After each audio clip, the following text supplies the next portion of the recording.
You're listening to the Zach Lowe Show, sponsored by FanDuel. America's #1 sportsbook has made it easier than ever to get in on the action during an NBA playoff game. That's right now, even after tip-off. Just look for the live SGP tab on the FanDuel Sportsbook app and build your bet slip. Then sit back, relax, and track the outcome of your parlay right in the app. And if you don't already have it, download the FanDuel app today to make every moment more. The Ringer is committed to responsible gaming. Please visit rg-help.com to learn more about the resources and helplines available and listen to the end of the episode for additional details. Must be 21 and over and present in select states. Gambling problem? Call 1-800-GAMBLER or visit rg-help.com. All right, coming up on the Zach Lowe Show, Game 7, baby. The two sweetest words in sports. We've got Andrew Schlecht coming on to preview Thunder Nuggets. Little Knicks Celtics interlude ahead of tonight's game. And then Logan Murdock on, okay, what happens to the Warriors now? All coming up on the Zach Lowe Show.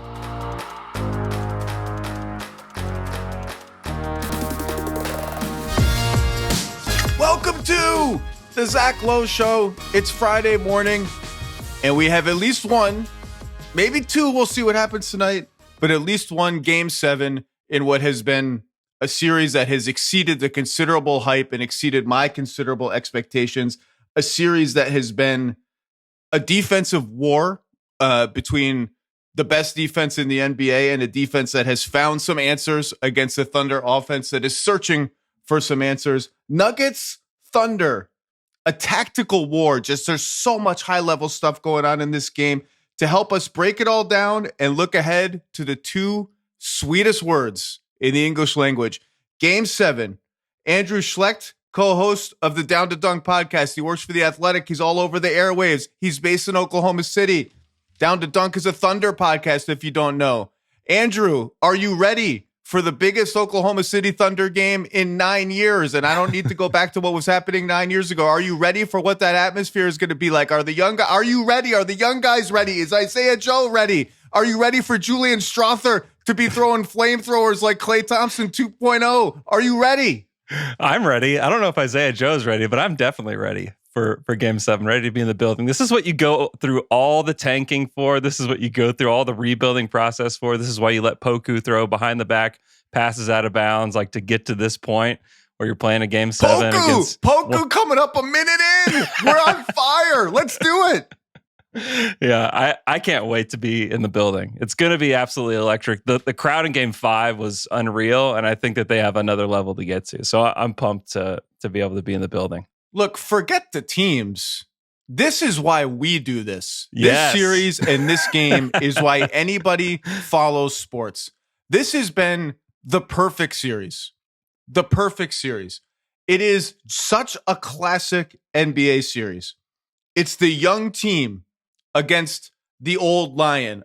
Denver's not that old. Just let me have the trope, okay? Yeah. It's the young team climbing and scrounging to seize its place at the top of the hierarchy, to knock the old king, not the king last year, but, you know, the reigning MVP and all that, knock him off the mountaintop. And it's just like a classic young team. They have moments, they've had moments where it looked like they're frazzled. It's coming apart. Maybe they're not ready for this, and they have to battle through them and prove in those hothouse moments that, yeah, we are ready for it. Game 4, I think, was the most telling one. It felt like it was unraveling in Denver. It felt like it was going to be 3-1 Nuggets. The offense was stalling out. The zone was working. And Wiggins, Caruso, Wallace hitting threes, reset the team. Then Game 5, it's nip and tuck in Oklahoma City. If you lose that game at home, Denver's up 12. You're going to Denver facing elimination. It's not going great. And Lou Dort, 2 for 10 the previous game. Lou Dort shot himself out the damn game. Previous game, Lou Dort, just to settle down. Settle down. I got this. Moonball, ceiling scraping threes to get the Thunder inching. And then shouldn't be overlooked because they go on and win by 6 or 8 or 9. When Jokic hit the Sombor 3, the ridiculous Sombor 3 that only he can hit, a 3 that when it went in, somewhere in the world, Anthony Davis felt a shudder go down his spine because he's seen that in his face in a big playoff moment. When he hit that shot, yeah, it was in Oklahoma City and they're at home. That was another moment where it was like, okay, What do you got? Because the Yep. big fella just did that in your freaking face when you had some momentum and tied the game. Jalen Williams hits a three. Shea hits a three. And then last night, the opposite happens. The old lion, aging old lion, they're teetering. Oklahoma City, you could feel it, right, Andrew? Second quarter, Oklahoma City goes up 12. And there's a stretch of like 6 minutes in the second quarter where Denver cannot do anything on offense. When they can't even inbound the basketball at one point on offense. When Oklahoma City's defense reached a level of precision and frenzy, and it's hard to be both at the same time, both precise and frenzied, and Denver could not score. And it felt like, and Chet, who's been a bellwether in this series, has a nice up and under against Jokic, an alley-oop, hits a three to put him up 12. And it's like, okay, the young team is here. They've arrived. The old team is on the ropes. They can't figure out this defense. This is the moment for the Nuggets. And in 1 minute and 45 seconds, they go on a 12-0 run. That was the key stretch of the game. And then they pull away. Every game has had a different hero. This is just it's too good. It's too good. I don't want it to end.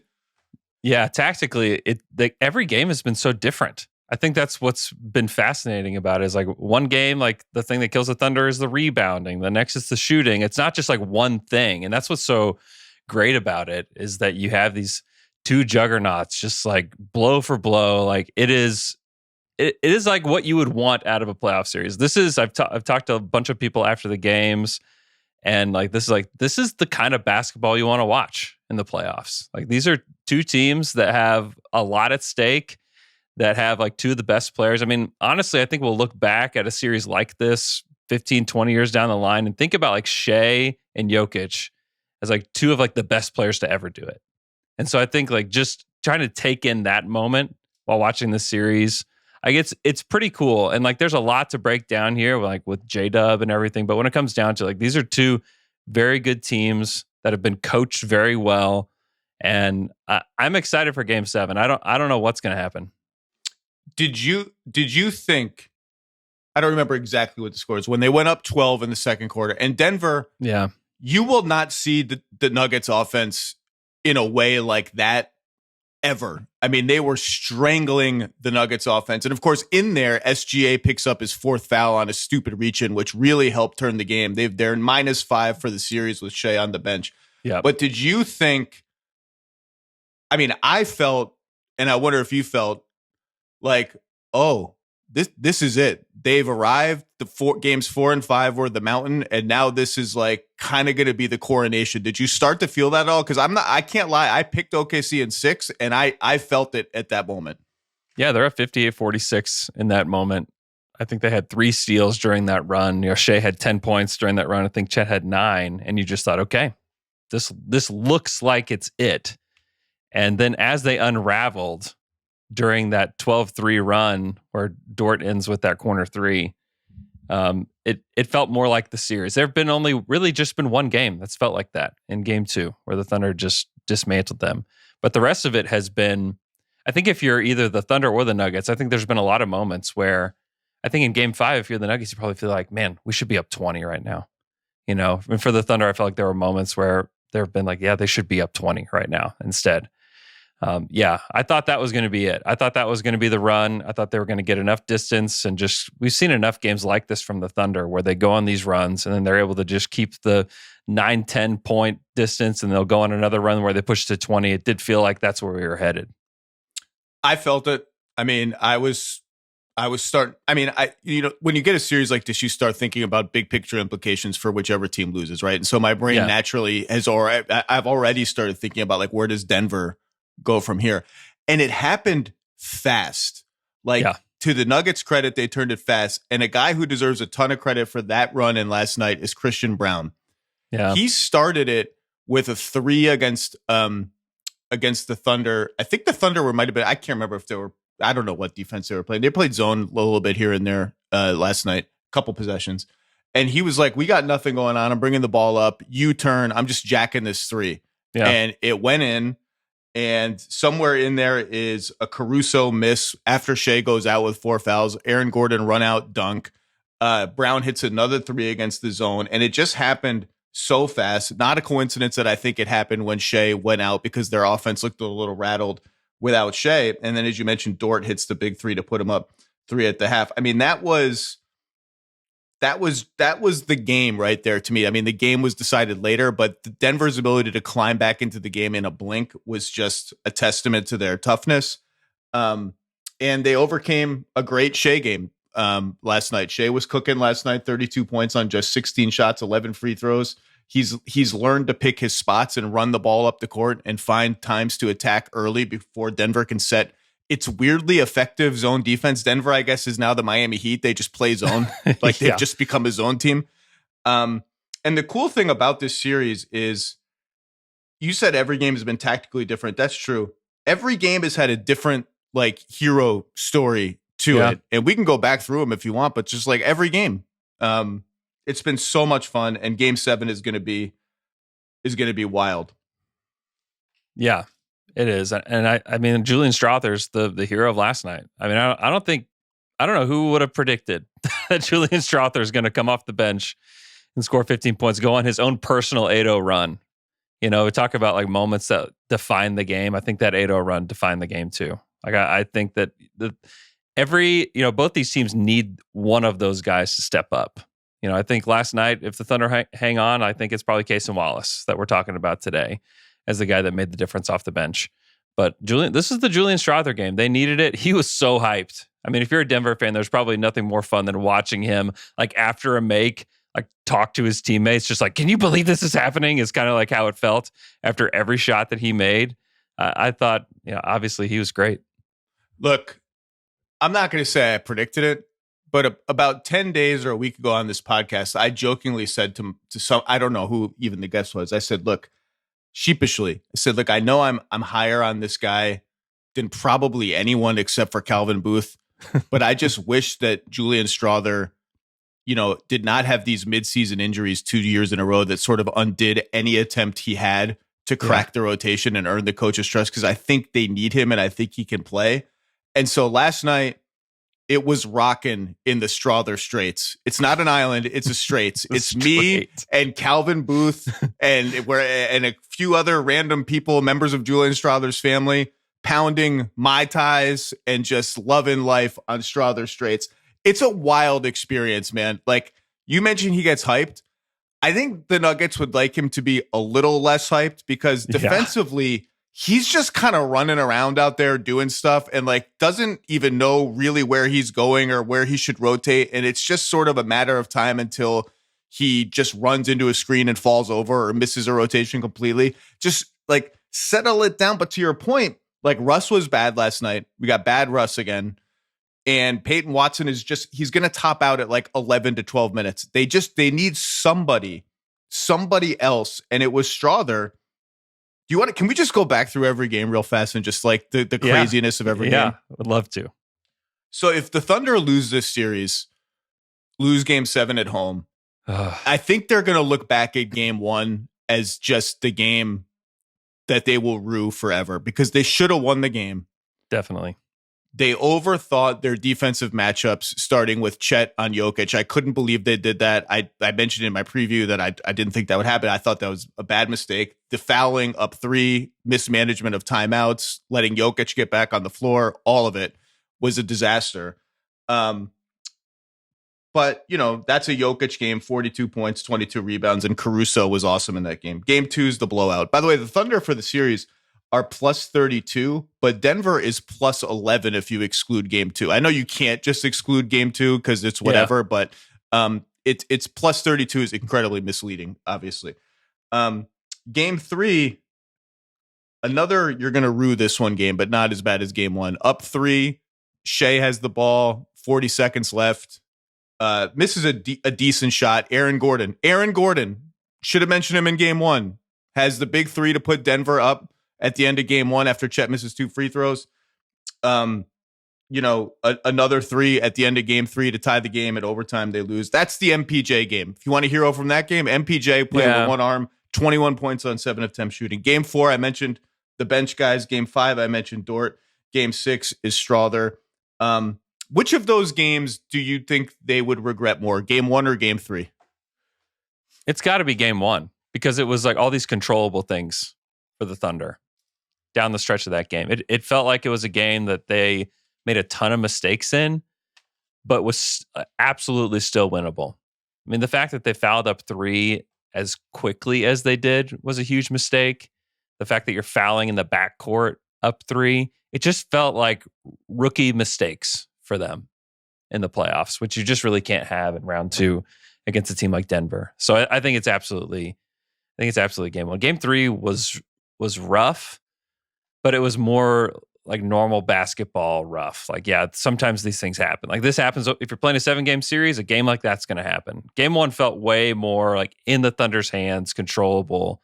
They should have had that one, but they let go of the rope. Chet misses the 2 free throws down the stretch. I know he really beat himself up about it, but like, yeah, that's the one. Where if like Thunder, I think a lot of Thunder fans are sitting at home thinking this should be over right now because of game 1.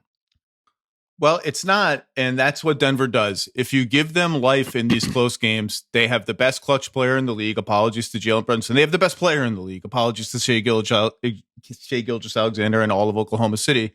And they just they've lived these moments. I mean, feels like the 20th 7-game series that Jokic has played. Yeah. And I said before the series, and arguing with a couple of people, I picked Thunder in 6. I remember saying Thunder. I thought the Thunder should win. And I just thought Thunder in 5, which a couple people I know were picking that. I just like Jokic doesn't lose short series when the team is healthy. Like when they had no Jamal, no Michael, whatever. Yeah, they lost like to the Suns, swept them, whatever. He just doesn't, and they just find a way to win these games. It's also cool. Like these teams are playing to type a little bit. Denver is plus 19 in free throw attempts. I think that's actually a win for the Thunder that it's just plus 19 because the Thunder foul a lot and they don't get to the line much. OKC has forced 33 more turnovers than Denver playing to type. Denver is a big plus on the offensive glass playing to type. As we go to game 7, we can talk tactics if you want and things that I think Denver has figured out in game 5 and 6 and what might portend out of that for game 7. Or we could talk about Jalen Williams. And I think we should probably talk about Jalen Williams, who is averaging 16 a game on 33% shooting and has had precisely one good offensive game in the entire series. And if you take that, I believe that was game 3. And if you take that game out, he's averaging 13 points a game on 28% shooting. And when Schroeder closed over Michael Porter Jr. last night, and if we see that lineup again, which I suspect we will, Denver had to rejigger the matchup so that Jamal Murray was on Jalen Williams. And like they keep putting Jamal Murray when they have to on Jalen Williams and Chet Holmgren, who are my 2 biggest X factors of the playoffs, and kind of waiting to see if either of those young rising stars can do anything about it. Yeah. And so far they haven't. Well, Chet's had some moments, and Chet was big, not necessarily against Murray, but he was big last night.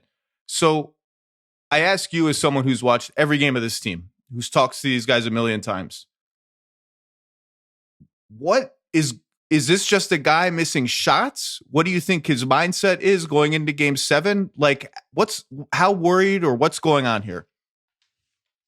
Yeah, I think there is a pretty high level of concern after you list all that out because like everything else is working. Like defensively, I think he's been really good. I think no question, they're all really good.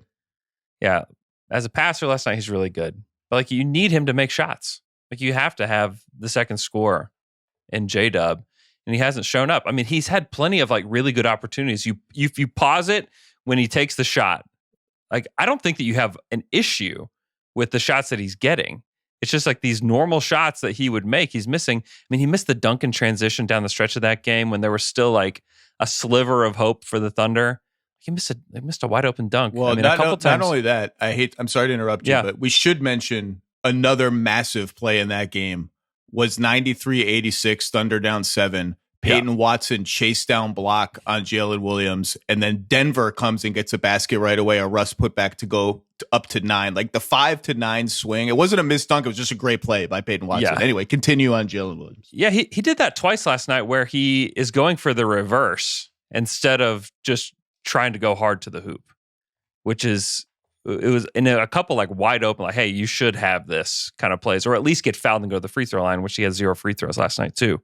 Like, he just doesn't really have it going from anywhere. And the one thing that I wonder about is, like, how do they leverage he and Shea together? Because like last night, you can look at it and it's like, oh, their playmaking is really good. 16 assists between Shea and Dub. Neither of those guys assisted to each other last night. And so I wonder, like, how do they leverage those two guys' talent to like help each other out? Because like those guys are good at getting everybody else going, but they haven't quite figured out how to get each other going, which I think is like really key to like a duo of, you know, Shea and J-Dub, like figuring things out. I think that they need to have more action where they're playing off one another and getting each other in easier spots. But they've just kind of struggled to do that. And so, you know, Shea last night said he did feel like there were things they could do to get J-Dub in better spots and to get easier shots. He said, I'm not going to share what that is. But I wonder if we'll see them playing off one another a little bit more than we've seen so far in this series. Throw some split actions in there. Yeah. If Jamal is on Jalen Williams, have him set some screens and have him vary it up. Have him slip. Have him or inverted pick and rolls with Shea as the screener. Shea's an incredible screener, as you know. Like, just you know, and flare out of some of those, slip some of those, whatever. I'm going to ask you a very unfair question. I'm going to just be upfront about it. If they lose Game 7 and Jalen Williams is meh again, you know what the obvious question is going to be. Yeah, it doesn't seem like a Presti move to make a rash young rising star for older, prime age, whatever, established superstar, having set up his cap sheet precisely for the second apron era. We're going to have these 3 max guys. You know, we've got guys on, like Caruso's on a mid-tier extension, Hartenstein's on a pretty high tier, but not max contract, movable, short. Young guys are coming up. We're going to sort of flip pieces as we go. Case and Wallace probably looks like a member of the prime if we can, the core rather, if we can keep him around. Mm-hmm. Seems like a non-Presti move, but as you know, this would be the second straight year that they would lose in this round. Now, I'm not. I think I picked them to win the series, so I guess I have to say I think they're going to win Game 7. But you just have to start thinking about these things. Be the second straight year they lose in this round. It would be the second straight year that the two supporting guys kind of don't give you enough in this round. And the Thunder have every trade asset in the world to try to do something. Is this even a conversation? I honestly don't think it is. I think that they planned for this team to go into next year, no matter what happens, as like pretty much the same squad.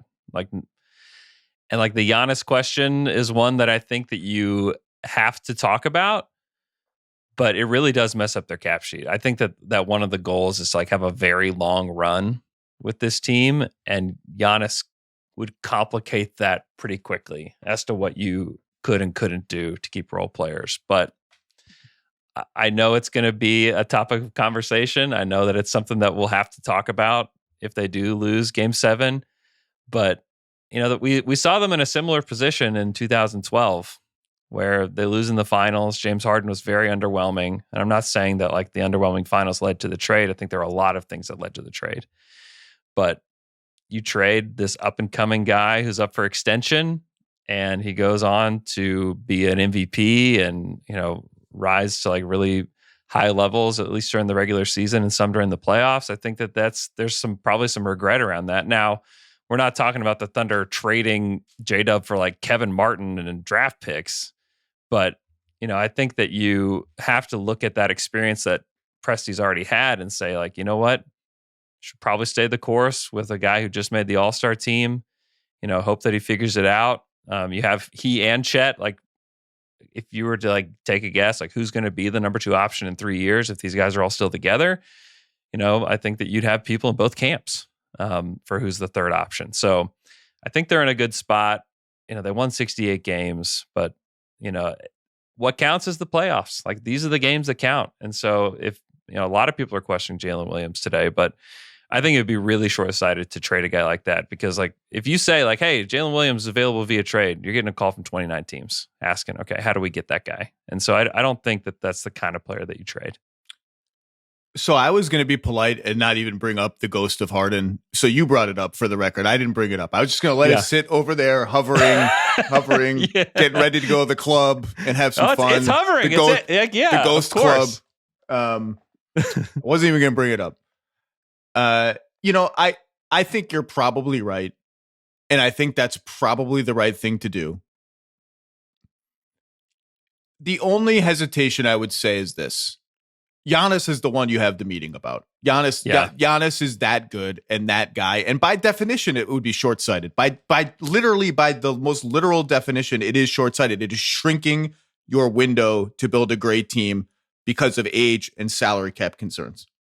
Yep. And all the other stuff you'd have to include. It's not like going to be a straight-up trade. This is Giannis. Right. You have to be Hartenstein. Like, Dort may have to be involved as well. Like, you're trading like a lot of good players to get him. Yeah. It's Giannis, and you have to have a meeting. And we have seen, very recent examples like this week of these title windows come and go faster than you think they're going to come and go, no matter how young your team is, no matter how deep your team is. You can't sit here ever and be like, well, we're going to have like a Patriots run. Like, that just has, they're like, the Celtics are the closest ones to having had that.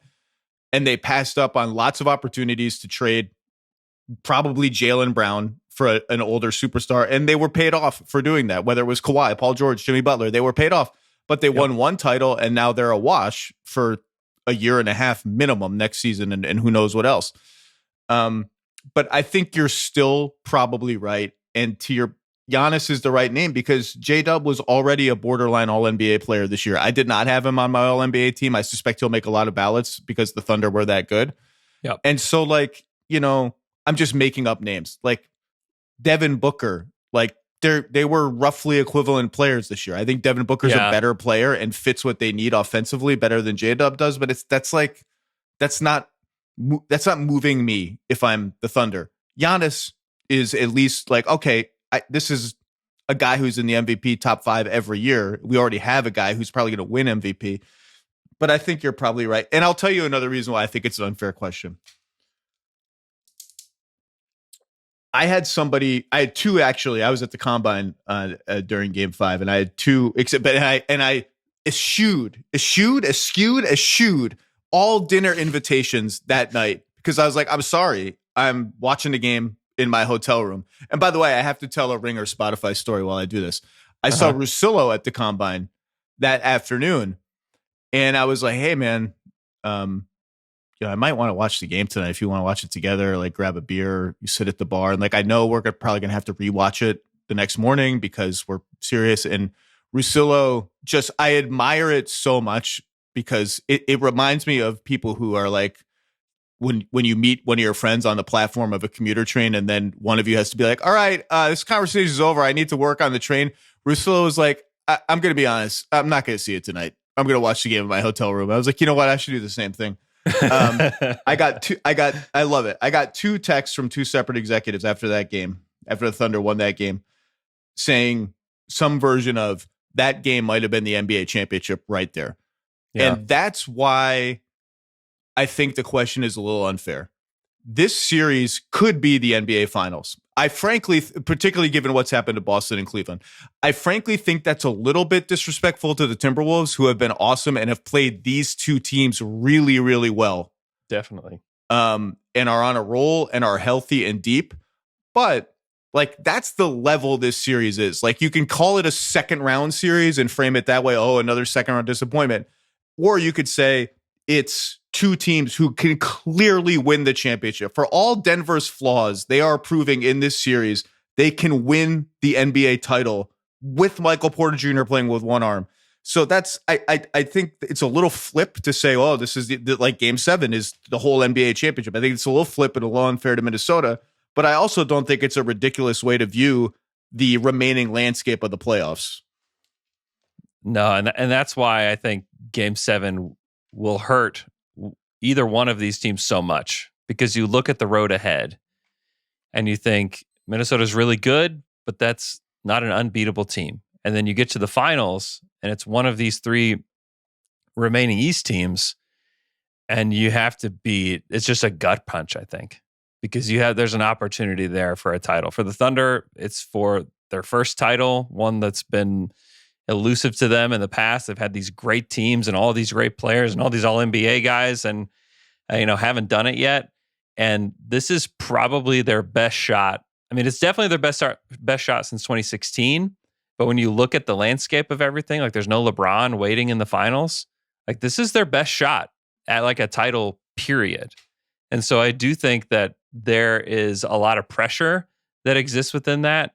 And then like for either team, I think it's a lot of disappointment, because this is the shot, I think, for both teams. You look at the Nuggets too. Like you have to give them so much credit, and like what David Adelman has done to like get them to this point, to a Game 7, and what Jokic has done. I mean, it's incredible. And I think it will feel, I think for both teams, I don't think that for either one is going to feel worse, but like they're both going to feel just awful knowing the opportunity that's ahead. It's amazing. First of all, David Adelman deserves to keep the Nuggets job. Full stop.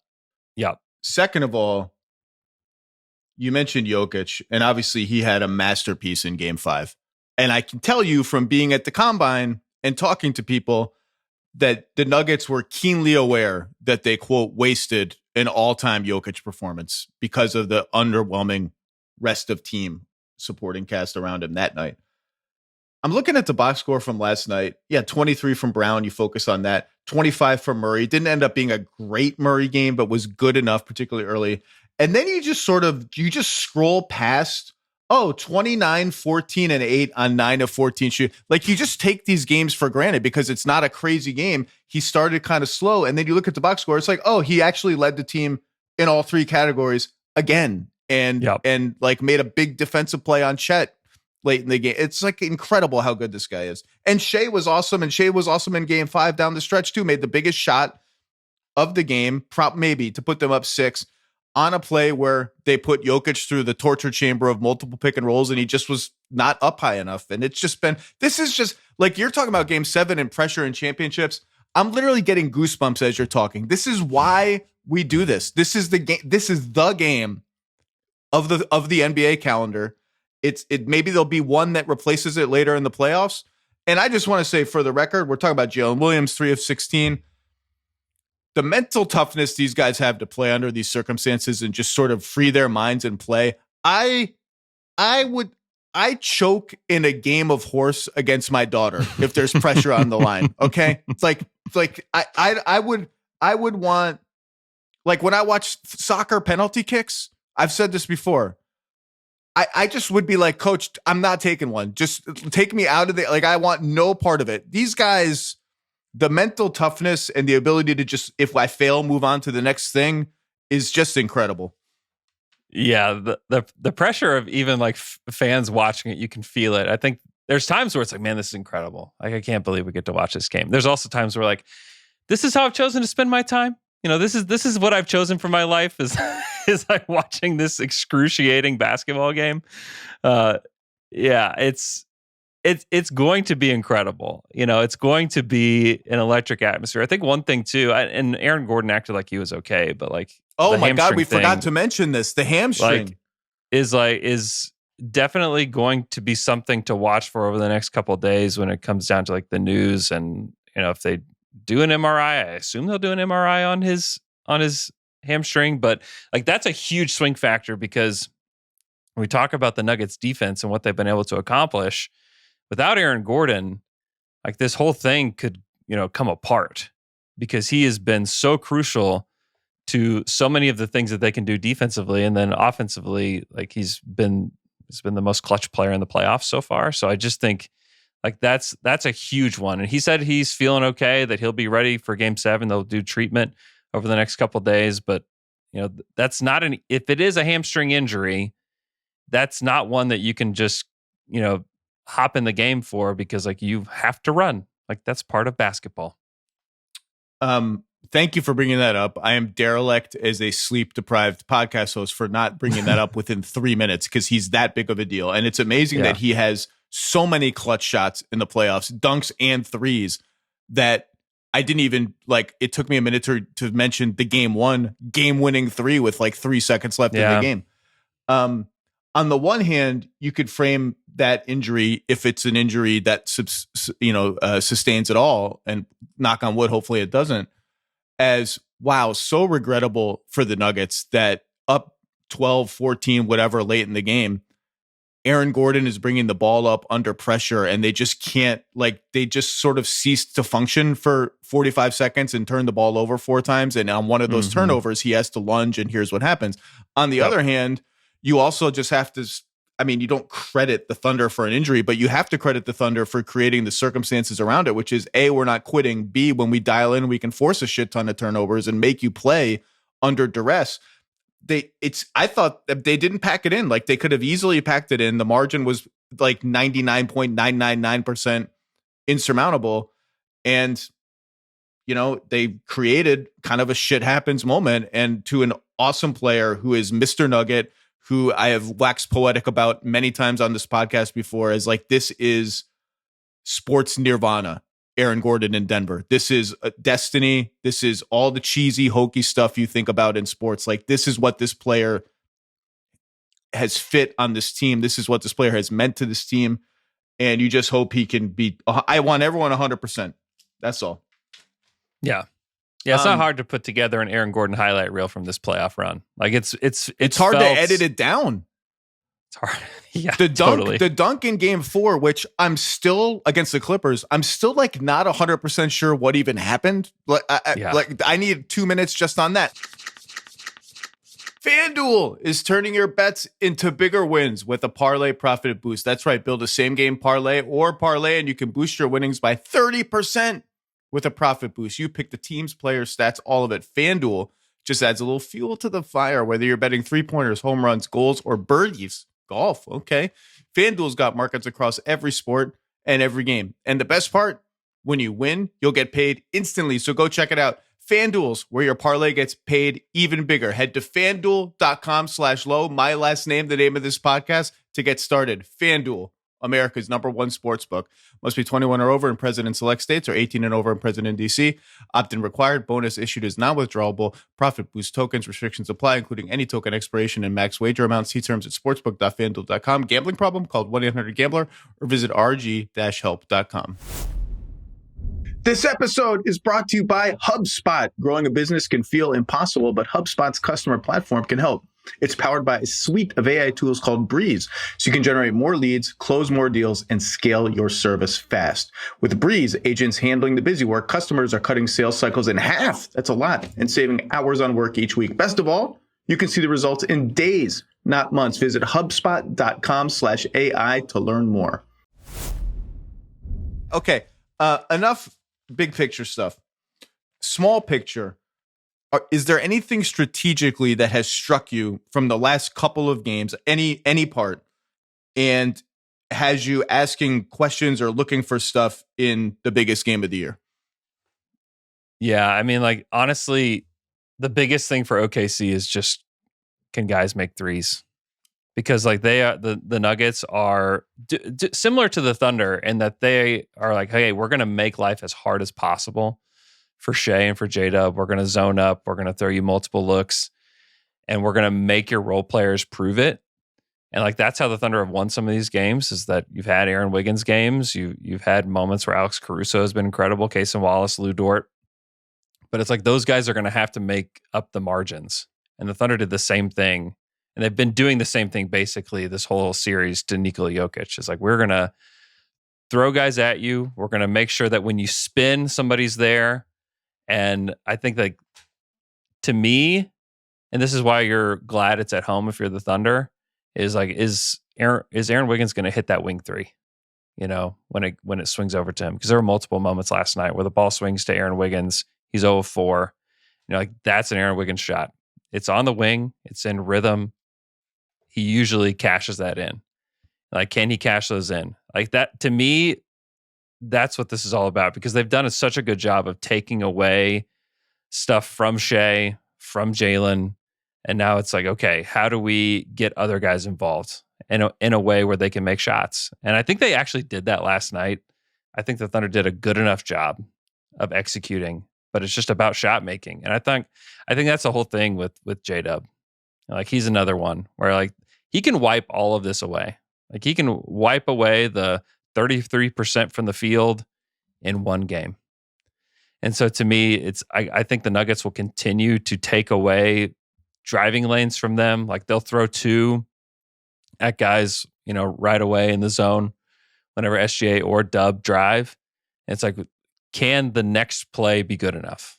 And that's what it is for the Thunder. And I think they've done a good enough job. I think Denver's done a good enough job, honestly, against OKC's defense. And it's really just all about these role players and, like, who shows up in these moments, because that's what's kind of being created by both squads. Well, J-Dub wiped away, it doesn't even need to be a whole game. He wiped away a meh game 5 with one big kick 3 wide 100%. Open to put them up 106-103. And to me, he semi-wiped away a disastrously bad game 4 when he was 2 of 13 on a back-to-back possession stretch that I think I mentioned last episode, where against the zone, he misses a wing 3 with like 3 minutes left. And on the very next possession, did he airball it? Yeah. There's been some rough, like Chet had one last night that was like, whoa, close the barn door.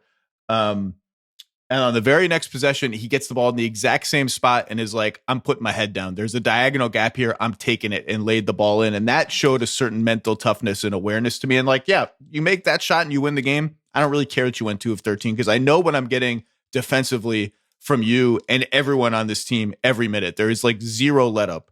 To me, the thing that has been most interesting about games 5 and 6 is that the Nuggets have digested the Thunder's defense. There's not a lot of answers to it. It's just going to be an awesome defense every single game. You're just trying to scrounge out, like, can we get to an average offensive rating? Because maybe our defense can hold them to worse than that. But they have figured out that Holmgren is going to be on Aaron Gordon, sometimes Christian Brown, and his one job is going to be at the basket. If it's a Jokic post up, and by the way, Jokic is posting up a little bit less in this series than he has typically against the Thunder, and it's because it's not working. Yeah. If it's a Jokic post up and Aaron Gordon's in the dunker spot, you're like a second guy guarding the rim, guarding Jokic, forcing Jokic away from the basket. If it's a Murray Jokic pick and roll, I've talked a lot about this.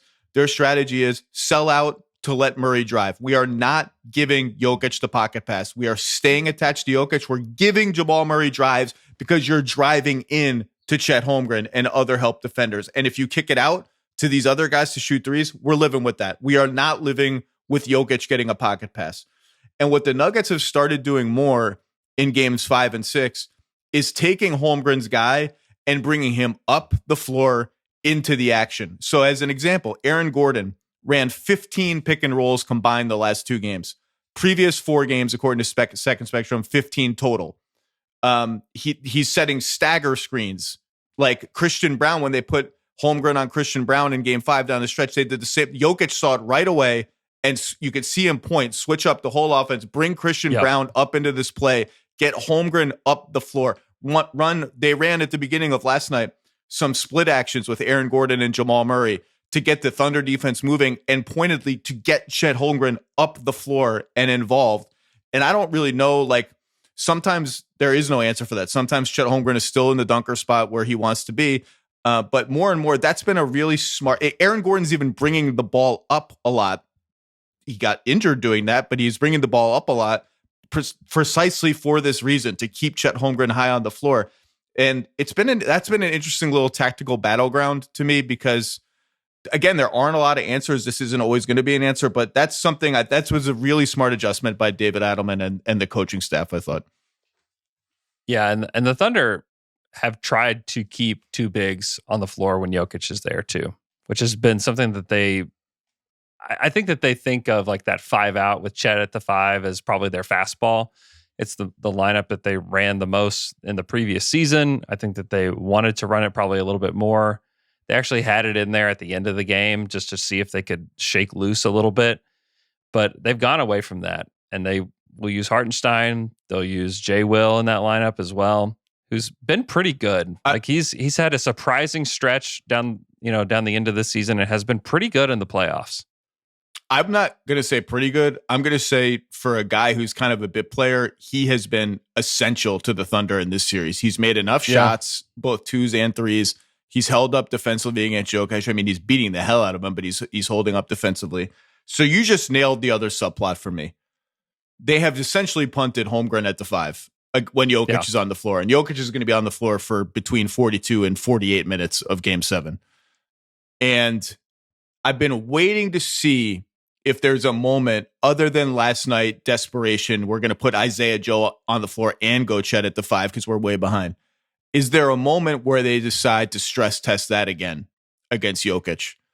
And, they did it last night. Immediately, they just gave Chet Holmgren a pick and pop 3 and he missed. I think Denver would be fine with that. I don't think they're worried about Chet Holmgren raining threes on them and how it might bend their defense. But I've been waiting for that card to be played again and waiting to see how does Denver respond? Because one way they might respond is just not putting Jokic on Chet Holmgren at all. Put him on Caruso, put him on Dort, put him on Wallace. They have other ways to do that, rotating around. Like they'll put him on Holmgren and have him drop and someone else will rotate, whatever. I don't, but I think they correctly have decided like that may not be viable against not just Jokic, but Denver's just much bigger than they are. And the risk on the glass is enormous. But I do think I've been waiting for like a 3-minute stretch in the second quarter. Let's try it out and see what happens. But maybe last night it was like you said, a desperation move. I have no clue if we're going to see it again. I've just been in my head waiting. Yeah, it's a lineup that just requires shot making. It helps spread the floor, but the floor is not spread unless those guys are making shots. I think if you're Denver, you live with Chet taking threes at this point. The 3 worst 3-point shooters this series have been Shea at 26%, Chet at 25%, and Dub at 21%. And so I think if those guys are shooting their normal percentages, I think that you feel really comfortable running that. But when they're shooting, basically all shooting sub 26% from 3, I think it makes those lineups really difficult to run because I just don't know that you trust the 3-point shooters in that lineup to create. And so I think that's partly why it's like, okay, we're going to lean on our defense. We know that defensively that we can hang with these guys. And if we can get enough shots to fall from everybody else, then I think we're in good shape. And again, if those guys were hitting at a high level from deep, I think the series is probably already over. But I think that you can feel more comfortable running 5 out like that. A couple of I don't know if we're going to see it again. I'm rooting for it because I just like tactical variety and throw this at you out of nowhere, see how you respond. A couple other notes from the series. I mentioned Jokic post-ups. He's averaging 12.5 post touches per 100 possessions. Against the Thunder in the regular season, that was closer to 16. So, but it's still a lot. The numbers, according to Second Spectrum, 0.87 points per possession when Jokic shoots or one pass away shoots. 0.825 points per possession overall. Like, that's unthinkable defense. That's unthinkable. Yeah, you've got to be feeling great about that. Those numbers are absolutely unthinkable. And yet, I still wonder, when all else fails, can they go there more? And if Hartenstein's on him, space the floor in a way that Chet is somewhere that's not threatening. Or if Chet is stuck on Michael Porter Jr., because that's the matchup on the other end, go right to it because Chet's not going to be in position to help. But they have done, the word is unthinkable. Like, to hold Jokic to that through 6 games is crazy. And they have so many other help defenders too. Like Chet's the major one. But we've seen Shea be a great help defender at times. We've seen J-Dub is obviously a great defender in his own right, but is also a great help defender. Alex Caruso is like the ultimate. And then you have his understudy in Cason Wallace, who's incredible. They just have so many guys that you trust and can throw at him I think that the Thunder would welcome that. I think that that's the kind of offense that the Thunder would welcome because they've done such a good job. Caruso, I mentioned that stretch in the second quarter last night where it felt like the Thunder were seizing the series with their defense. Like Denver just couldn't do anything. And a lot of the possessions were perfectly textbook execution of the scheme I'm talking about on Murray Jokic pick and rolls, where they just hug Jokic and let Murray go and help behind it and just smother him at the basket.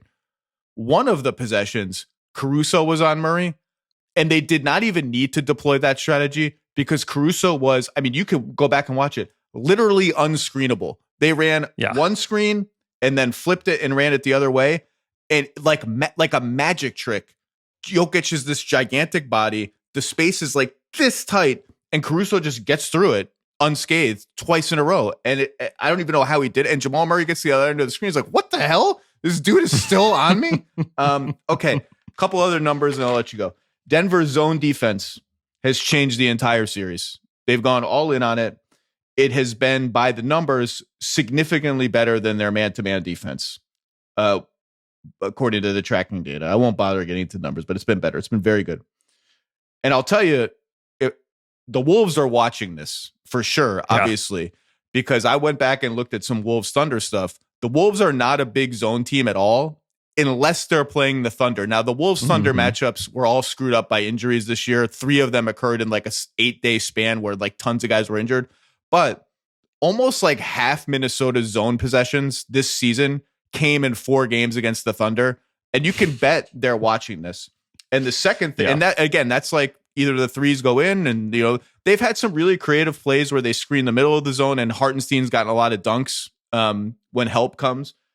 I don't know what other zone. I'm not a coach. I'm not a zone tactic expert. I'm not sure what magic tricks that Mark Dagnall and his staff can pull. It's been very interesting to see Denver become the Heat. Like, we're just a zone team now. It's what we do. And the last thing, and I wonder what you watch for during these stints of the game, and if there will be any in Game 7. The Nuggets are only, and I say only, not facetiously at all, minus 15 in 47 minutes with Jokic on the bench. And there have been a few games, I think they were +1 with Jokic. The Thunder were +1 with Jokic on the bench last night, or the Nuggets were +1. Either somebody was +1, where those minutes have been a wash, or Denver's even like won them by a point or two. Yeah. You just got to do better than that. And like I said, in game 7, there might be 90 seconds. That might be all it is. So it might be irrelevant, but I wonder what you've seen during those minutes. Cause I think the Thunder have to be kicking themselves for that too. Yeah. Cause I think those are the minutes that you do go small. Like that tactic that we talked about earlier, where you do play Chet at the 5, because that's really your only opportunity where you think you can feel really comfortable. They played all 5 wings last night for a couple minutes without Jokic, right? Yeah. And I think you have to just be really fast, and you have to hope the shots go in. And like defensively, they are good enough to handle like Jamal Murray, out there on his own. Like they are good enough to handle those minutes. Like they absolutely have to win those minutes. Because I don't think that the Nuggets have a lot of answers. They don't have a lot of answers when Jokic is in. They certainly don't have any answers whenever he's not in there. And so, the Thunder have to take advantage of those moments. That's where they need to play in transition a lot more. It's like, let this game get fast. I think that those are the moments probably too where the Nuggets can let the game speed up. And so I think the Thunder have to take advantage of the times where it does. This is it. This is it, man. This is why we do sports.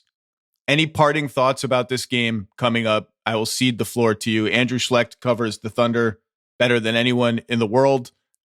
He's all over this team. His podcast is really fun. He contributes across The Athletic. And with that, I will cede the floor to you. Anything else we haven't talked about, or anything about this game that you would like to end with? Yeah, no, I mean, I'm just could not be more excited to be able to go to this game. This is where like a legend will be made from this game. And I kind of agree that this is the title in some ways. Like, this will at least be the team that I think is probably favored to get out of the West. And so there's just a huge opportunity for either Jokic to go for another title, or for the Thunder to finally break through and to become the team that they have been scratching and clawing for ever since they got to OKC. So I think, yeah, this is where a legend is made. I'm going to go run through a wall now based on the speech you just gave about legends will be born. I'm just going to run around my neighborhood screaming. Andrew, thanks for your time. I will talk to you soon. Enjoy Game 7. All right. I haven't talked about Knicks Celtics since Boston's awesome, inspirational, resolute home win in Game 5. I'm not going to talk about it much now because Game 6 is tonight in, I don't know, like 10 hours as I'm recording this. But I do want to say, first of all, just an awesome game for the Celtics. Awesome game. One of the best games all around Jaylen Brown has ever played. Career playoff high in assists. Just calm, chill, make the simple play. Awesome Luke Kornet. I mean, not awesome Luke Kornet game. The Luke Kornet game. The all-time Luke Kornet game. Luke Kornet's good. I don't know what to tell people. He's been good for a few years now. He's just good. And he's had an interesting transformation from in Chicago. They tried to make him like a pick and pop big. And the Celtics have gone all the way the other way and made him a dunker, rim protector, shot blocker extraordinaire. What a game for Luke Kornet. Home crowd looked awesome. And Derek White just like, you need me to score 30, I'll score 30. What a player Derek White is. And we've already talked about the implications of the Tatum injury. Not this year, not just next year, but big picture for the Celtics.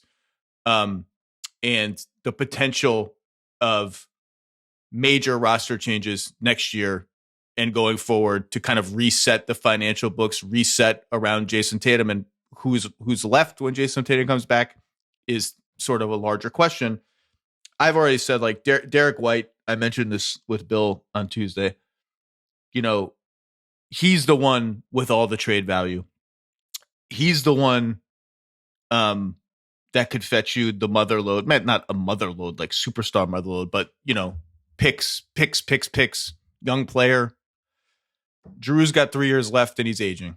KP's on an expiring deal and he, quote, can't really breathe, according to Joe Mazzulla. Seems like a problem. You need to breathe to live, let alone play basketball. And Jaylen Brown, you can talk about that if you want, but he's on that gigantic contract. And, like I've seen theoretical pieces like, would the Mavericks trade the number 1 pick in the draft for Jaylen Brown? And I'm like, am I crazy, or would that be like, I mean, I've already said I think trading the number 1 pick in a Giannis centric deal would be a bad idea for the Mavericks. For Jaylen Brown, like, am I missing something? Like, why would they do that? But Jaylen Brown's very, very good and would have trade value elsewhere or otherwise. Derek White's just an awesome player. Like, the idea of trading Derek White, I mean, there were people within the Spurs who were like, this guy's a really good winning player. Why are we trading a really good winning player? And he's turned into even more of a really good winning player with the Celtics, and just that depressed. But anyway, the Knicks. Don't mess around with this, Knicks. Don't mess around. Don't go to Boston for Game 7 because they've already proven to you, yeah, that formula, that motivation, that sort of adrenaline, whatever, it's hard to replicate that game after game. The Knicks, I think, have now seen Boston without Tatum and will make some changes about their defensive scheme in Game 6. But don't mess around. Don't go home and play this team. This team's got talent still, even with Porzingis doing nothing, even with Tatum out. They can win one game at home on talent and three-point shooting volume, on math. The math is mostly tilted toward the Knicks in this series. Don't mess with the math. Win this game at home. This is the biggest Knicks game in 25 years because every game now is the biggest Knicks game in 25 years. When the Knicks traded for Mikal Bridges, all the picks, 5 first-round picks, blah, blah, blah, they opened, it was a statement. We're opening a window now. We're opening a window now. We don't know how long it will be, but Jalen Brunson taking a discount is going to help it, prop open maybe a little longer. And then the cat trade comes after. The window was intended to start now and persist as long as it was financially viable, and this starting 5 was financially viable. Boy, oh boy, is the window open now. The window there is not even a window. There's just like the window has been blown out in a storm of injuries and chaos in the Eastern Conference. You need a window installer to come put it back. The window could not be more wide open. The Celtics are devastated by injury. Next year's up in the air for them. The Cavs, They got banged up. Yeah, they had all their players at the end, though, and they pooped the bed again in the playoffs. The window is open now to make the finals for the first time since 1999, to face the Pacers. And by the way, the East, I talked about this on Tuesday with Bill after the lottery. The conference imbalance, the number 1 and 2 picks going to the West, Giannis potentially being on the move. There's some chance he goes to the West if he is indeed on the move. The Celtics, on and on and on. Like, the window's open, it's wide open, but it's like, you zoom out for a second. If like the Bulls must be throwing a party, like, hey, all we do is like kind of stand pat, plus or minus a Zach LaVine. Could we be like the 4th seed next year? Are we staring at a Pacers dynasty? Is that really where we are? Imagine being the Hawks. Just fired your GM, Landry Fields. I didn't even talk about that. I thought Landry Fields did a pretty good job digging out of one DeJounte Murray mess and creating another DeJounte Murray mess for the Pelicans, and getting Dyson Daniels and Risa Shea and Jalen Johnson. Well, that wasn't his draft pick, but still. And now there's like, well, Trae Young, what's his future? And now you're the Hawks. You're like, hey, could we be the 4th seed next year? Could we be hosting a first-round playoff series? This conference is so goddamn bad. Anyway, the window's wide open for the Knicks. Don't mess around. You should win this game. I think they will win this game. And I think a couple of things that I'm watching for are, they seemed confused in their pick and roll coverage in Game 5. Karl Anthony Towns in particular. Now, Karl Anthony Towns is always a little confused and addled in pick and roll coverage, but I think they were caught in between this, we got to switch everything to keep the Celtics in front of us and bait them into playing iso ball and not give them threes. And hey, wait a second, without Tatum, can we play maybe a more traditional pick and roll coverage and drop back a little bit and really test their driving and their playmaking and see if they can actually generate good shots without Jason Tatum against a traditional defense? And you could see them messing up. Like, are we switching? Are we not? Oh, someone got open for a 3. And I would not be surprised if we saw, they're still going to switch because it's worked, if we saw a little bit more traditional pick and roll coverage, kind of testing out, okay, Jaylen Brown, come into a drop pick and roll scheme. See if you can spray it out. See if you can make enough plays to win the game. Drew Holiday, see if you can do it. Derek White, you're awesome. We're going to test you out a little bit, particularly with Mitchell Robinson at center and in the pick and roll. What a series for Mitchell Robinson. This is the fully actualized Mitchell Robinson. This is maybe as good as it's going to get. Maybe he can play more minutes in the future. I remember 4 years ago, writing my annual most intriguing players piece for ESPN.com and writing about Mitchell Robinson in the piece. I don't remember what season it was. And he was so in his infancy as an NBA player that I remember talking to him about using his arms on defense, using the giant wingspan, and how there would be too many possessions where he'd be defending the pick and roll with his arms at his sides, and how the lowest hanging fruit, now it's harder to maintain a pose like that than you think. It takes energy. But how the low hanging fruit for him was just like, use your arms, man, get out. And how coaches had talked with him about it. And he knew that it was a problem. Now he's like impenetrable on the pick and roll. He can come up to the level of the screen. He can drop back. The arms are out. He's just been awesome defensively. And then you throw in the offensive rebounding and 6 of 6 from the free throw line. You do it. You go, Mitch. Nobody wants to see hack at anybody. That's one thing I'm watching for. I'm watching for Boston smaller lineups that worked, more Peyton Pritchard. I'm watching for, can Cat do anything with Drew Holiday? That's the matchup now for him. He had a couple of face-up drives late in the game. Can he get going a little bit that way? I'm watching for Anunoby.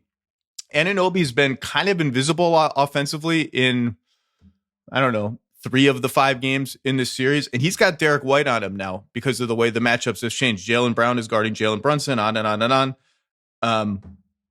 And without Tatum. And Derek White's an elite defender, and I don't want to just give the ball to OG Anunoby, but a couple post-ups here and there, run him off some pin downs, just get him a little bit more involved the way they've gotten Mikal Bridges more involved. Some of the things that I'm looking at in this game. And, there's not much more to it than that. It's a big, big moment for the Knicks in this core. This is a game, you don't have to win it, because if they lose tonight, I could absolutely see them winning Game 7 in Boston. They're just more talented, like home, road, whatever. They're more talented. But boy, would it be a nice statement of we are here. We know the window's open. We're not even going to mess around with Game 7. I can't wait for this game tonight. And all my Knicks fans friends are on pins and needles. Get back to the conference finals for the first time in forever. But the Celtics, give them credit. They're going to make the Knicks earn it. The Knicks are going to have to earn it tonight. Okay, let's bring in Logan Murdock and talk about the Golden State Warriors. All right, one of the cool things about joining Ringer Spotify is that I have full access to all these awesome people that I can collaborate with now. And Logan Murdock, maestro of the real ones with Raja Bell and some dude named Howard. I don't know about that third guy. We're going to talk about the Warriors, but it's a thrill to work with you, man. How you doing? I'm doing good, man. It's a thrill to work with you as well. I think we've met like once. I've always been a fan of your work. And like, it was just when I got the DM yesterday, it was such an honor to be on your show, bro. So I've been listening to you for a long time since I was a young whippersnapper. So, young whippersnapper. I like it. Yeah, well, we just had about 5 minutes of baseball talk off air before this. So I'm fired up now because I know you're an A's fan, and some of my fondest memories are at A's games. And I am a newly unlapsed Mets fan. So anyway, enough baseball. The Minnesota Timberwolves dismantled the Warriors in 5 games. Minnesota fans, we will talk about you. You are going on to live in the playoffs. You have a whole other round. They'll be Congratulations. Okay. You earned it. You dismantled the Warriors. You did what you're supposed to do. You're an awesome team. I talked about you a little bit in the Thunder segment. We're going to get to you. The Warriors are the Warriors, though. And what happens to them is very important because, A, they're very popular, and B, they have an all-time legendary player in Steph Curry, who missed the last 4 and 3/4 games of this series and was a fireball during his brief, I think, 13 minutes in the series.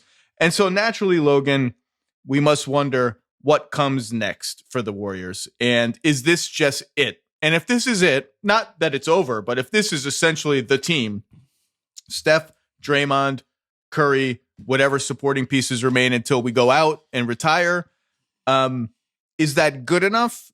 And I don't mean is it good enough to win the title, because I don't think it is, and I don't think it was this year, but is it good enough to satisfy the fans and to make everybody feel as if they've at least given Curry the chance to compete at a high level during the twilight of his career? Yeah, it depends on what they do with the supporting cast and what they do with Kuminga. Now, all signs at this point to the fact that Kuminga's probably going to be gone in a sign and trade. That's something I've been hearing. That's something the Athletic has reported. That has come to an impasse. And so whatever they get for Kuminga and whatever they do in the offseason, maybe they flip a lot of those young guys that were ineffective throughout the playoffs into another piece coming off the bench, maybe a veteran piece, and they flip that up. But it really depends on that. I know Giannis was the big prize and has felt like the big prize over the last few years, and something that the Warriors brass is, openly wanted a chance and a crack at it at him. But I just, that's probably not realistic at this point. They don't even have a package that even competes with the Houstons and the Oklahoma Cities and the San Antonios of the world. So by, just sheer unluckiness, they have to probably build around the margins, right? And build a suitable bench for next season, because you're going to have Curry next year. He's 37 right now, but he's going to turn 38 next March. You have Jimmy, who was a little older than the two. You have Draymond, who's 35 right now and looks every bit of 35. So regardless, it's going to be tough. I remember when when the trade went down, I said that if they get to the second round, that's a win for this season, considering where they were in January. And they got to that point. They could have sniffed around and maybe get to the Western Conference Finals. Would have made that would have been a great season for the Warriors. But just bad luck going into the postseason. But if they get some really good players around the margins, they could, sniff around 50 wins. And if health permits, maybe get to the same conclusion that they got this season, which isn't a bad thing. But like when you look at the postseason record of the Warriors over the last decade, losing in the second round just doesn't make sense. It doesn't compute, because I think other than the play-in games, they've only lost early in the second round going into the series, I think one time, and that was against the Lakers in 2023. And, it's just really foreign to see them lose this much. But if you were to tell any normal, rational NBA fan that, hey, you're going to go to the second round with this roster, it's pretty good. So we'll see what happens, but they need to build around the margins because that's really all they can do at this point based on the assets that they have and just the landscape right now in the trade market. Yeah, when they lost in the play-in last season, I wrote a big piece on sort of where do they go, where have they been for ESPN, and I ended it. The general thesis of it was, if there's a fairy tale ending to be had for Steph, we probably already saw it in 2022. And then I went on to say something to the point of, there's nothing wrong with being a good team in the Western Conference. There's actually a sort of honor in scratching and clawing and winning 48 to 52 games in an absolutely loaded conference, which just somehow keeps getting even more loaded, and being a team that can plausibly make the second round, and being a team that if luck actually goes your way, you could make the conference finals. And once you're there, it's like, whatever, but like a championship, extraordinarily unlikely, but there's an honor in being that competitive. And I think almost more interesting than the where do they go from here conversation, because I think we know where they go from here. They have Kuminga as a sign and trade possibility, and I agree with you. I think they have some eyes on some pieces that they think fit. I don't know who they are, and it's not Giannis. Like, they have hot take. They'd love to get Giannis. Like, they're kudos to the front office for identifying Giannis as a diamond in the rough. If they don't get Giannis, I think they've got some names that they'd look at. And they have, Pajemski's solid. Moody is a problem right now. They need to figure out what Moody is, if anything. And Kuminga is either going to be on the team or going to get them something in return. And they owe their pick to Miami this year. They owe a top 20 protected pick to Washington in 2030. Other than that, they control all their picks and swaps. So after this draft is over, they have some ammo to get stuff once that pick is sent to the Heat. So I think we kind of know where they're going to go. I don't know if there's a big plot twist here. The more interesting question is, they landed on Butler as the guy, right? That ended up being the move, and it didn't cost them all that much, which I think is a win too. And I put this to you, like, is there a road not taken? Is there a missed opportunity that's over the last 3 to 4 years, post Durant, post rebuild, post title? Is there a player? Is there a trade? Is there a conversation that is a road not taken, missed opportunity that would have left them in a better spot than they are in right now? I don't know if there would maybe necessarily a better spot, but maybe a more interesting spot. I know there was a deal in place to send Draymond to Memphis, and then the return on that would have been interesting. It's so interesting that Steven Adams was the catalyst to almost beating him in the first round, because in that trade, like, Steven Adams would have came back to Golden State, and along with Dylan Brooks, I heard as well.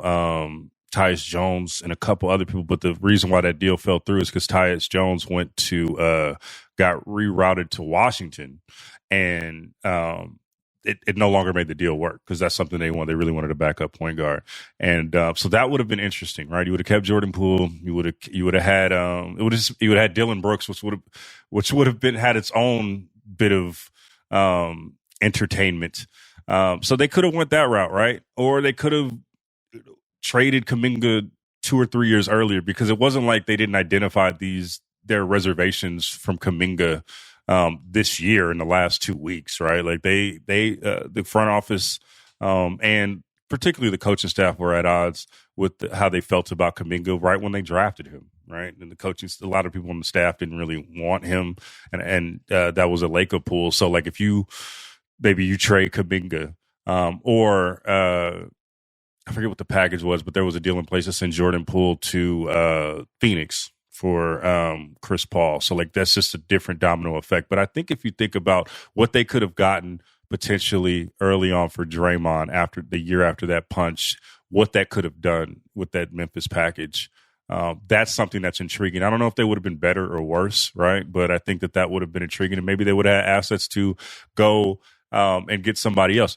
Another thing, though, that's interesting about the Warriors is that they they tend to sit on their hands a lot more than teams that are of their level in terms of contention or wanting to contend, right? Like they are very, very patient, whereas feels like this is a league now where you kind of have to make a decision, especially with the apron and the second apron. You have to just go with your gut in a lot of ways. And it requires you to reinvent yourself on a year-by-year basis, right? We talk about the Cleveland Cavaliers this year and how good they were during the season. And now we're talking about maybe we have to, tweak around the margins. And same with Boston, even before the Tatum injury. This is a league where after the last CBA where there's going to be a lot more movement. And I think that the Warriors in this case have kind of bucked that trend and tried to have as much continuity as possible. And I think it's bitten them in the butt a little bit in terms of flexibility because, the Draymond, or what if they don't even sign Draymond to that, that extension, which has kind of been a debilitating as well. But I do think that going back to your question, maybe if they make that deal with Memphis or maybe Durant says this year, you know what, I want to come back. That could have been interesting as well. But the Warriors are in a weird space right now because there's a lot of what ifs that could have happened, and you don't really want to have that in the twilight of a guy like Steph's career. So we'll see what happens, but there's a lot of what ifs and what could have happened as opposed to what should have happened. I forgot about the Memphis one with Draymond, and I don't even know that I was aware that package was available to them. I mean, that's interesting. I don't know if it really changes their life. Yeah. If you go back, I mean, obviously the number one what if is Wiseman. And absolutely. Oh, I wanted to add one other one real quick, Zach. Like trading Jordan Poole for essentially nothing. Like you traded him for Chris Paul. And I know it was a salary dump at the point in time, but that was just a missed opportunity, I believe, right there, right? And I don't know what the marketplace was, but I think that's another one that maybe was a miss. Like they couldn't get anything. They got an aging point guard who they also tried to trade and got nothing for. So I think that was also a big miss as well. Yeah, Poole has had, to put it politely, a very up and down career with the Washington Wizards. Back up this year, but they needed him to win the title in 2022. In fact, he was really the only two timelines guy who contributed much of anything to the 2022 title run, which brings me back to Wiseman. And look, it's not just that they missed on Wiseman and who they could have gotten for Wiseman, which is, maybe LaMelo, maybe Tyrese Halliburton. Like, if you look back at that draft, it's kind of a disaster between LaMelo at 3 and Halliburton at 12. It's not a total disaster. Like Abdia's in there, Toppin's all right, Okongwu's all right. Like Okongwu's actually pretty good. But anyway, they sniffed around trading that pick for a veteran and couldn't really find anything that they liked. They sniffed around trading down and couldn't really find anything that they liked. But the bottom line is the two timelines thing. It's not really. First of all, it was an accident. Like it wasn't like they plotted it. Everybody got hurt, and suddenly they lucked into the number 2 pick. It was a complete accident, and the spoils of it. This is generally what happened. This is why these things don't happen. Like the most likely outcome all along was that the old guys get old, the young guys get better, but not enough better, and not soon enough to help the old guys coalesce into this like team that's multi-generational and awesome. And I still think there's hope for Moody. This playoffs was a disaster. Kuminga, we don't need to overdo, and Wiseman's long gone. I mean, like that's the fruits of it. The other one was, this Paul George Markkanen thing this summer. In my reporting at the time, and I double checked yesterday, like I don't think either of those things were really like even close to close. But what do you remember about it? I mean, I remember just thinking like, one, when I first heard about the Paul George thing, it was like there's no way the Clippers are going to trade him in division. Like that wasn't something that I thought was going to happen. And then once that we saw that there were actually talks and they were going to happen, then the Clippers were going to try to take everything that the Warriors, every asset that the Warriors had in their cupboards, and so it was a non-starter. It wasn't close in that regard in general. And to be honest, like if you look at those trades in hindsight, the Warriors pretty much dodged a bullet. Like I don't think that if what happens with Paul George this season happens when he's with Golden State, the season is a disaster. An right? executive used that exact phrase with me yesterday. Yeah, it would be a disaster if whatever happened in Philly. Then they would be stuck with that contract and be really pissed off. I mean, I think getting Butler, which, in hindsight, it worked out. But that was something that the Warriors begrudgingly did. They were trying to get Durant. And if you talk to anybody within the front office or on the staff or anywhere near the Warriors in, like, say, December, January, that nobody wanted Jimmy Butler. That's just a fact. And it was one of those things where the Durant thing fell through and, it was like, well, we have to get some type of star for Steph. We can't just let him be as depressed as he was in January all season. And so they made the trade and made a good trade at that. But all intents and purposes, I would say this is a successful Warriors season because of what could have been, and they really dodged a lot of bullets for what didn't happen. And I think that based on the circumstance, they should be happy with what transpired this season because it could have went really, really bad. It could have went bad. And I don't think Markkanen was ever really in play for them based on what Utah was going to ask for. That was a Danny Ainge like dangle, right? Like it was. And again, like Danny Ainge was going to try to take everything from the Warriors anyway for that asset. So like that's something that the Warriors have always been up front with is maybe not the 2 timeline thing, but like, hey, we want to keep our assets well into the future, and we don't want to be a team that is really messed up once Steph leaves. At the time, Clay leaves and Draymond leaves. We want to be able to get back into the fold relatively quickly. And that's also something Joe Lacob wants. Like, he doesn't want to lose at any point, and he wants to keep contending. One of the things that you hear about with Kuminga and why he kept Kuminga for so long without trade is because Joe Lacob is scared to death about a post-Steph era. Like, and from a basketball standpoint, from a team, like, marketing standpoint, he really wants a guy and to anoint a guy that he thinks is both exciting, that can play basketball, and that can also galvanize a fan base once Steph leaves, because he's terrified of the notion that he's not going to have a front-facing guy. Kuminga is at least one of those 3 things. I don't know if he's 2 of the 3 things, and he's definitely not all 3 of those things. What was it? It was exciting, check. Can play basketball? I think so. Eye of the beholder. Can galvanize a fan base? He certainly can galvanize pockets of a fan base in both emotional directions. I am contractually obligated to mention that the Moses Moody pick could have been Alperen Şengün or Trey Murphy III, but it was not. There's a lot of people on staff that are like with the Warriors that are like, man, we should have got Trey Murphy. Like, there was a lot of people that pushed for Trey Murphy in that draft. There's a reason I mentioned him. Kuminga won out. Yeah. There's a reason I mentioned him. Moody and Kuminga are the same draft. There's a reason I mentioned him because everyone focuses on Şengün, but like Trey Murphy III's good and would have fit what they need. But look, every team can play these what ifs, right? Every team has these draft stories that this guy could have been here, that guy could have been here. We had Halliburton high on the board, whatever. The bottom line is this.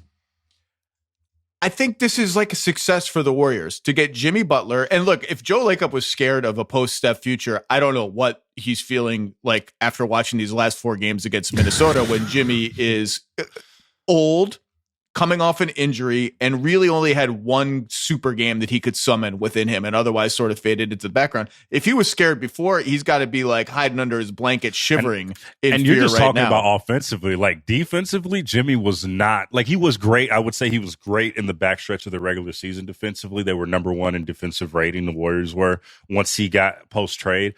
But like, especially after that injury and even times before, you would look at possessions where like his footwork wasn't great.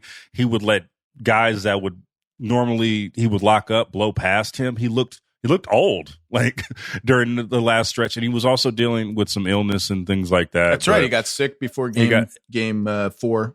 Exactly. So he was dealing with some issues there, but I wrote about this on the ringer.com. Like, it's a great piece. I'm going to mention it soon. Don't worry. Appreciate it. But I mentioned that, like, this is a foreshadow on what it's about to be, right? And one of the issues that the Warriors face right now is when they have Steph off the floor, this is something that they faced, an issue that they faced a long time throughout their run, is when Steph is on the floor or off the floor, they struggle to stay afloat. And a lot of that is because, Steph Curry is the top 10 player, one of the greatest players of all time. But the offense, whether he's on the floor or not, is catered to him. And there's just not a guy that can run that offense just as effectively as he does. So what you have to do is you need to get players like a Jimmy Butler, like a Kevin Durant, like a Chris Paul, who can play their own set of style of offense within this set, whatever you want to, chaos you want to call it.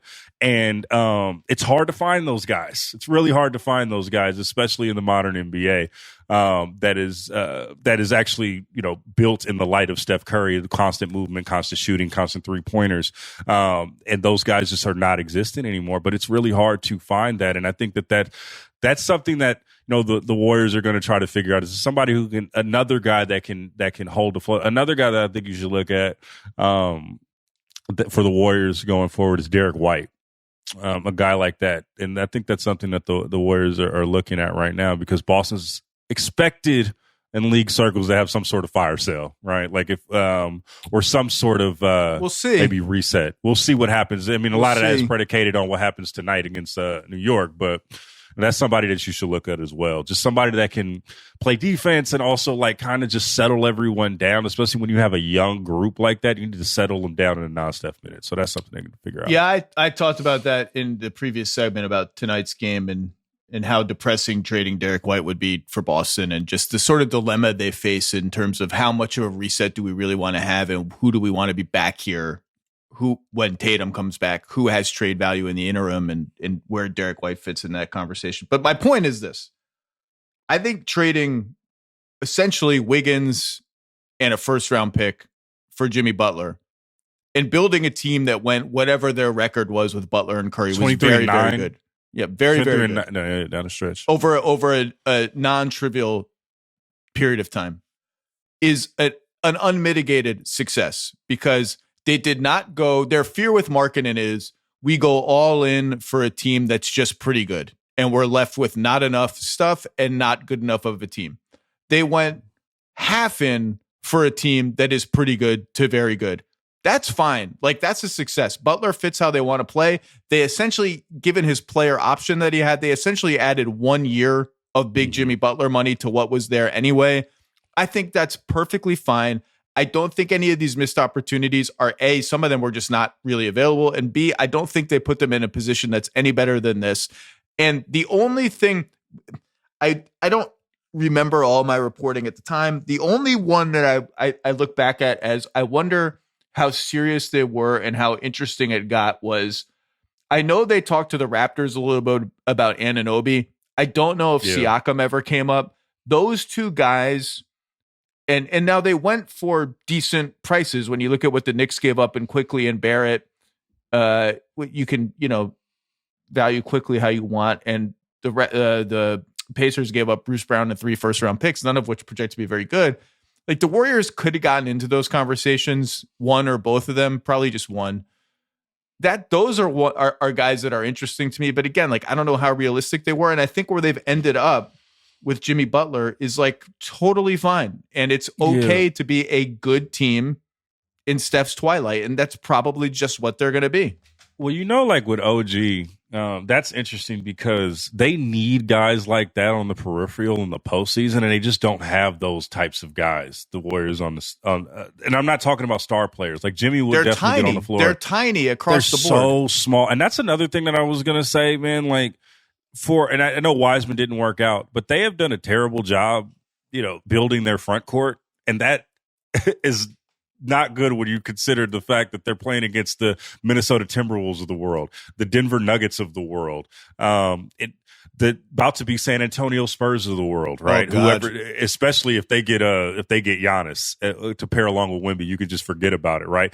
But that's something that they have just been so wing heavy, and God bless him, he's really good and he's been really successful for them. But like their best big is Kevon Looney, who played point guard in high school, right? Like that's the type of, and who was a small forward when he got drafted, right? Then you have, so they don't really have guys that can really bang down in the post. Draymond was playing the 5 for like 4 months straight, right? And that's not a 2015 Draymond. That's a 2025 Draymond who's long in the tooth. They got some real stuff they need to figure out. But back to my point, they also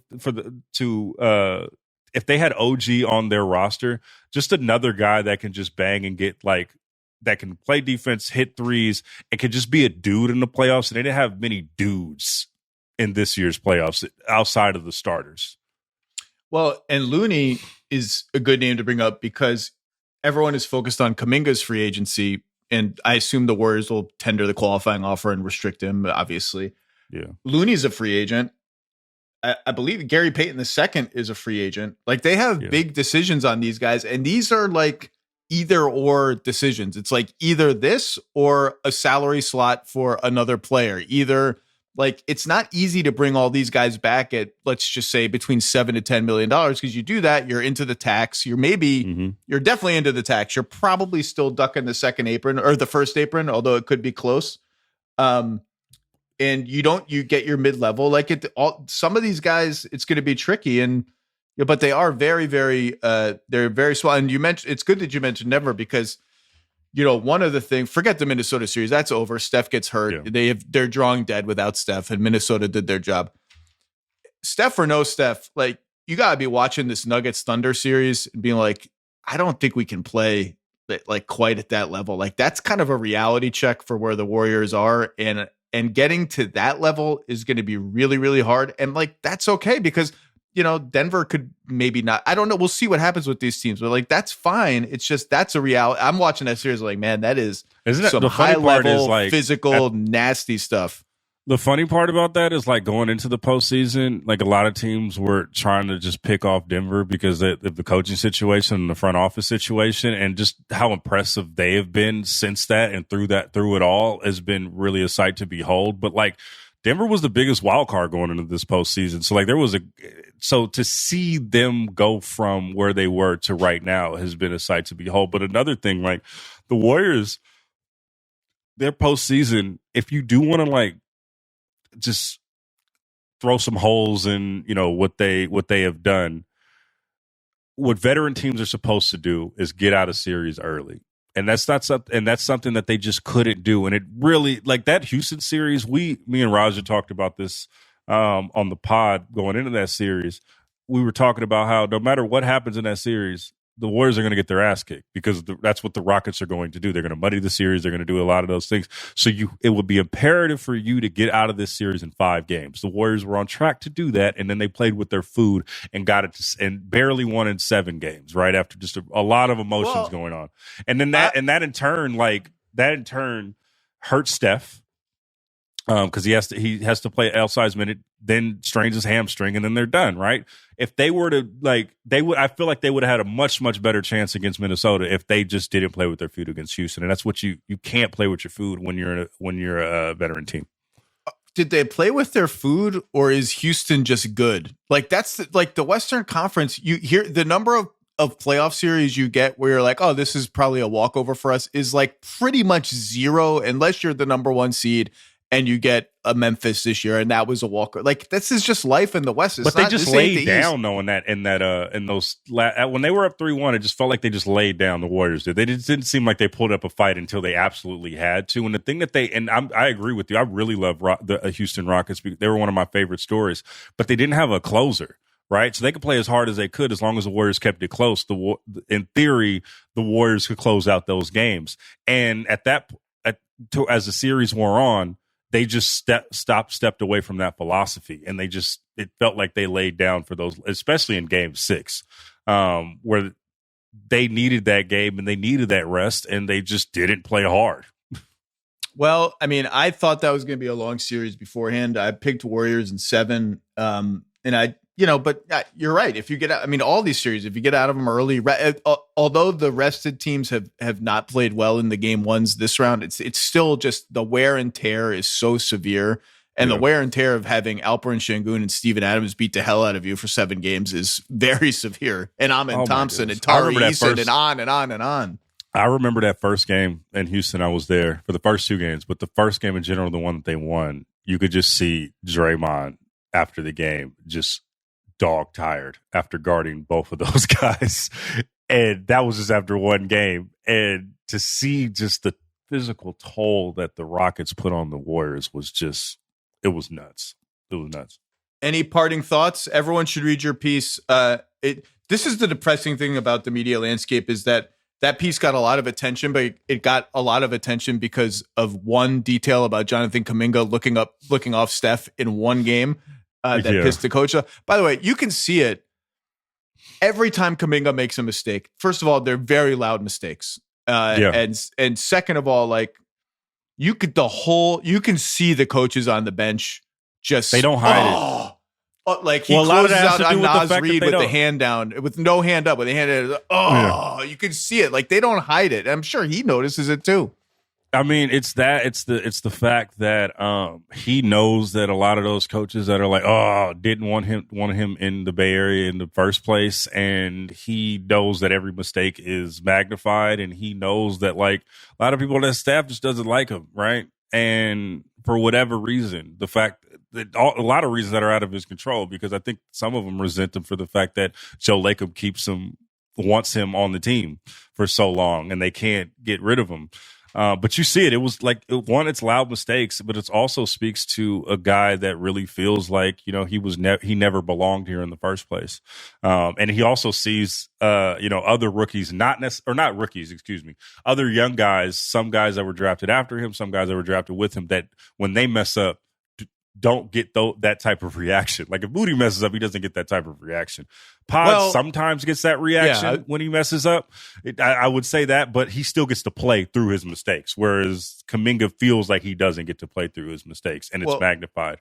In fairness, Moody did not really get to play through his mistakes in this playoffs, and Podziemski did get chastised a couple of times. But yeah, it's going to be interesting for the Warriors. I just think, barring some sort of lightning strike, this is just what it is, and that's completely fine. Any parting thoughts, Logan Murdock? Well, one, the Warriors will be fine. They won 4 chips in a dynasty, so they're good. But what I want to say is, man, I'm really happy to have you aboard. I know you get this all the time. I listen to the pod with Beck, and he always tries to just say, "You're great, you're great." I just want to extend those thoughts and also just say I'm happy to have you aboard, bro. It's good to have you on. It's been fun, and this has been fun, and it's going to be an interesting offseason. Logan Murdock, Real Ones with Raja Bell and Howard Beck is a must listen. Read his column on the Warriors on the Ringer if you want to know more about the future of this team, the future of Jonathan Kuminga, the present of Jonathan Kuminga, everything Jonathan Kuminga. Logan Murdock, thank you, sir. Thanks so much. Talk to you soon. All right, that's it for today. We will see you guys back on Monday when, oh my God, one of the Nuggets and Thunder is going to be out. The Wolves are going to be playing the other one. Knicks Celtics, we'll see what the state of that is or has been. What a wild playoffs, wild lottery, wild everything, all covered here on the Zach Lowe Show. So we'll be back Monday morning. Thank you to Jesse, Jonathan, and Bobby on the producing staff for today's episode. We will see you after the weekend. Buckle up. Must be 21 and over and present in select states. For Kansas, in affiliation with Kansas Star Casino, or 18 and over and present in D.C. Gambling problem? Call 1-800-GAMBLER or visit FanDuel.com/RG. Call 1-888-789-7777 or visit ccpg.org/chat in Connecticut or visit mdgamblinghelp.org in Maryland. Hope is here. Visit gamblinghelplinema.org or call 800-327-5050 for 24/7 support in Massachusetts, or call 1-877-8-HOPENY or text HOPE-NY in New York.